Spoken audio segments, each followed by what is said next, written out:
person who I would want to hire, do you care about social? Two, do you know what bangs for your organization, right? Say you do have work experience, and I know it's hard. It's cart before the horse, it's egg before the chicken, whatever. But if you work somewhere and you do something professionally for someone, you better know your numbers.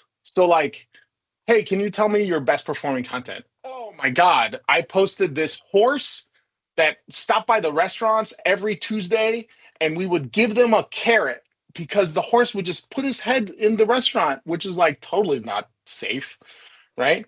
But we would give them a carrot every Tuesday, and it was like the coolest thing. And it just caught fire. The fire department shared it, and the mayor shared it, and our chefs, other chefs were sharing it because like it's bigger than the restaurant, right? It just feels good stuff. And if I hear that from somebody, they're like, wow, one, this person cares. Two, how creative. Three, they can see a piece of content and know that that's going to be a banger. You know, excitement